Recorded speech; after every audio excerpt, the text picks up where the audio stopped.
देखो कितना विश्वास होता है भक्त को, कैसा वो श्रद्धावान होता है।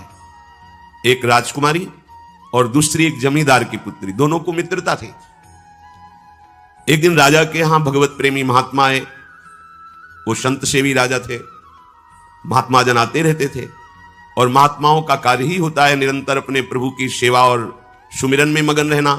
सेवा सुमिरन ये बहुत बड़ी सामर्थ्य है। अगर हम हर समय सेवा और सुमिरन में रहें तो कभी कोई माया प्रपंच हमें परास्त नहीं कर सकता। जहां हम सेवा सुमिरन से अलग हुए वहीं माया का प्रभाव पड़ता है। भगवान का शालिग्राम स्वरूप उनके पास था। खूब भाव से सेवा कर रहे थे और नवीन अवस्था की कोमल हृदय वाली ये दोनों सखियां देख रही थी। इनके मन में आया ऐसे हम भी ठाकुर सेवा करेंगे। देखने से सुनने से हमारे हृदय में प्रभाव पड़ता है। गंदी बातें देखेंगे, गंदी बातें सुनेंगे, उसी का चिंतन होगा, हृदय गंदे आचरणों की प्रेरणा वाला बन जाएगा। अगर हम भागवतिक बातें सुनेंगे, भागवतिक दर्शन करेंगे तो भागवतिक चिंतन होगा, हृदय भागवतिक प्रेरणा वाला बन जाएगा।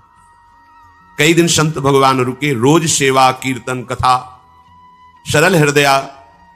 उन दोनों सखियों में बात आई कि चल करके संत भगवान से कहते हमको भी ठाकुर जी दीजिए। दोनों ने चरण पकड़कर प्रार्थना की, गुरुदेव हमारे हृदय में भी इच्छा हो रही कि हमें ठाकुर सेवा मिले। अब दोनों बच्चे ही थे।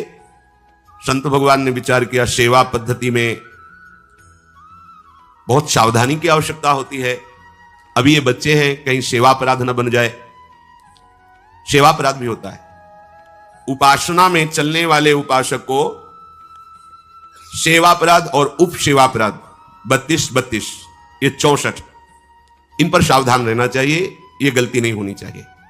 जैसे आप ठाकुर सेवक हैं, अपने घर में सेवा विराजमान किए हुए हैं। अब जैसे आपको ठाकुर जी के दर्शन के लिए जाना है, जहां तक ठाकुर जी के दर्शन करने के लिए जाना है, हो सके तो पादुका न पहने, नंगे पैर दर्शन करने जाए। यदि आप में ऐसी सामर्थ्य नहीं है किसी कारण से, तो सीढ़ियों में पादुका नहीं पहनना चाहिए। जहां से मंदिर की सीढ़ियां हैं, पादुका उतारकर माथा रखकर सीढ़ी में फिर चढ़ना चाहिए। खड़ाओं या पादुका पहन करके श्री विग्रह के दर्शन करने के लिए जाने में फिर अपराध लगता है। अरे अपने मालिक के दर्शन करने जा रहे हैं, स्वामी के दर्शन करने जा रहे हैं, प्रभु के दर्शन करने जा रहे हैं, तो अपनी कुटिया से और मंदिर तक नंगे पैर जाना चाहिए। ये भावना रखनी चाहिए। भरत जी जा रहे हैं प्रभु के दर्शन करने के लिए, अयोध्या से पैदल ही चले थे, तो सुकुमार चरणारविंद तो बड़े बड़े फफोके छाले पड़ गए थे। वशिष्ठ जी ने देखा, सबने मिलकर भरत जी से कहा पालकी पे बैठ